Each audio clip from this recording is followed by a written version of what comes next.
Hello दोस्तों, मैं रौनक और मैं इन्वेस्ट विद रौनक से बात कर रहा हूँ।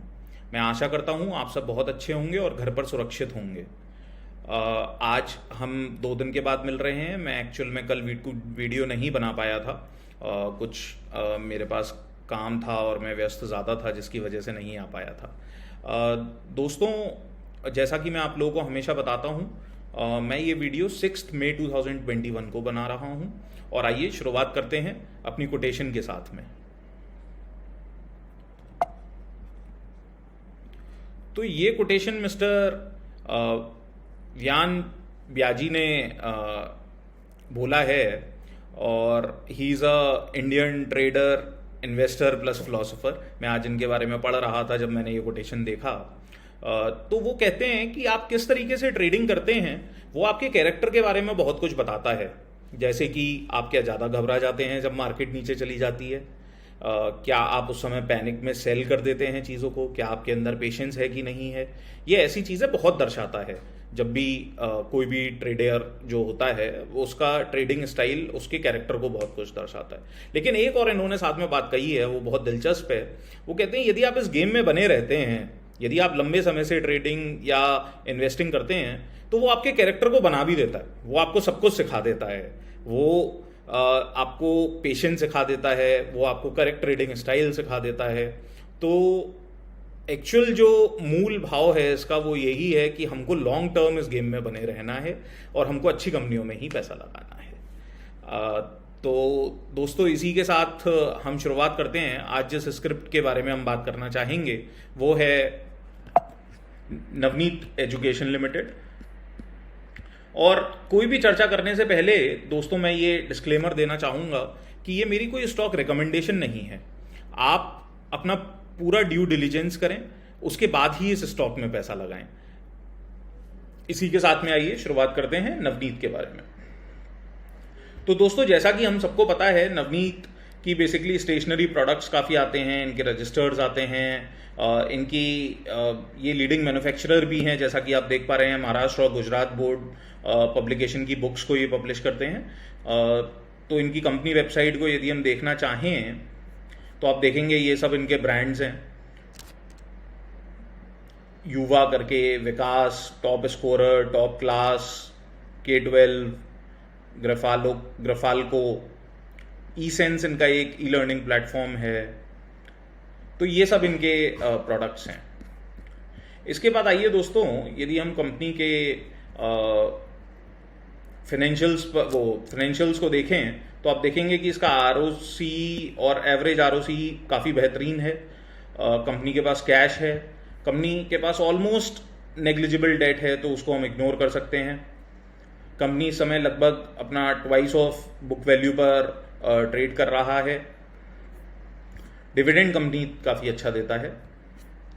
इसके बाद में दोस्तों यदि हम देखेंगे तो आप एक इसमें पैटर्न महसूस करेंगे। ये इसकी सेल्स हैं। तो जब जब बच्चों का सेशन चालू होता है तो यदि आप क्वार्टर में देखेंगे तो इनकी सेल काफ़ी बेहतरीन रहती है। इधर क्योंकि स्कूल्स बंद थे तो थोड़ा सा इस समय सेल नहीं हो पाई कंपनी की। बाकी ओवरऑल मेरे को इसकी सेल्स फिगर्स में और एक्सपेंसेस में कोई कमी नहीं लगती है। मतलब हम धीरे धीरे कंपनी बढ़ ही रही है और नए नए वेंचर्स को स्टार्ट कर रही है। ये वाला क्वार्टर थोड़ा सा खराब रहा है, और वो एजुकेशन सेक्टर में इस समय हर किसी का ही खराब रह रहा है क्योंकि स्कूल्स वगैरह बंद हैं। इसके बाद में आप यदि ये TTM छोड़ दें तो आप देखेंगे कि कंपनी साल दर साल ग्रो ही कर रही है। इसकी सेल्स फिगर हमेशा ग्रो ही हुई हैं। इसके बाद में दोस्तों मैं जहां बताना चाह रहा हूं वो ये कि कंपनी ने अपनी बोरोइंग को काफ़ी कम किया है यहाँ पे, और कंपनी ने अपने रिजर्व्स बढ़ाए हैं, बोरोइंग को कम किया है। तो ये दर्शाता है कि प्रमोटर्स कंपनी की तरफ बहुत ज़्यादा डिवोटेड हैं और वो जो चीज़ सही होनी चाहिए वो ही कर रहे हैं और वो ही कदम उठा रहे हैं। कंपनी ने अपने इन्वेस्टमेंट्स भी यहाँ पर इंक्रीज किए हैं यदि आप देखेंगे तो ओवरऑल चीज़ें अच्छी दिशा की तरफ अग्रसर हैं। यहाँ पर भी यदि हम देखें तो रीपेमेंट ऑफ बोरोइंग्स देखेंगे आप यहाँ पे।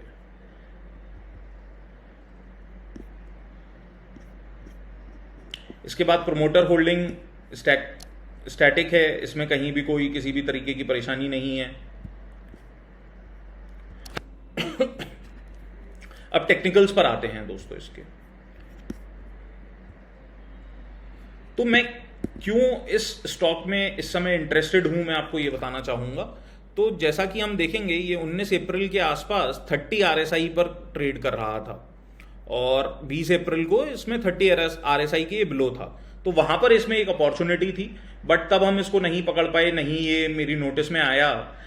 बट अभी भी ये उसी प्राइस रेंज की आसपास ट्रेड कर रहा है, आप जिस तरीके से देखेंगे। तो इसलिए मैं इसमें एक पोजीशन लेना चाहूंगा। और अगेन, जैसा कि मैं हमेशा बोलता हूं कि मैं RSI के बेसिस पे पोजीशन लेना प्रेफर करूंगा इसमें, और क्योंकि ये मेरे हिसाब से अभी ओवरसोल्ड जोन में है, तो हम इसको यहां पर बाय कर सकते हैं RSI 70 के लिए। और यदि आप इमीडिएट टारगेट की बात करें तो मैं यहां से 75 रुपए के आसपास इसको बाय करने की अपॉर्चुनिटी ढूंढते हुए मैं यहां से इसका ये वाला जो ये हाई टच कर करके आया था वो देख रहा हूं। This is around 27% upside from the current levels.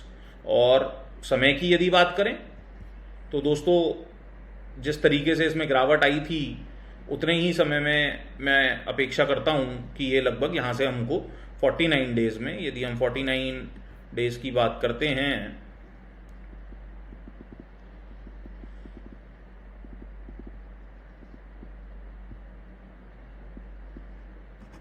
तो ये हमको कुछ जुलाई जून एंड तक हमको ये टारगेट्स इसमें दिखने चाहिए। फंडामेंटल्स में कोई कमी नहीं है, इस स्टॉक में बना रहना चाहिए बिल्कुल, और नई पोजीशन भी हमको इसमें लेनी चाहिए जिसके पास ये स्टॉक नहीं है। तो दोस्तों, इसी के साथ मैं आज अपनी वीडियो को एंड करता हूँ। एंड प्लीज़ आप मुझे अपने कमेंट बॉक्स में बताएं कि आपको ये रिकमेंडेशन कैसा लगा, या आप मेरी राय से डिफर करते हो तो भी मुझे ज़रूर बताएं, और हम उसी हिसाब से अपनी चीज़ों में मॉडिफिकेशन भी करेंगे। Thank you.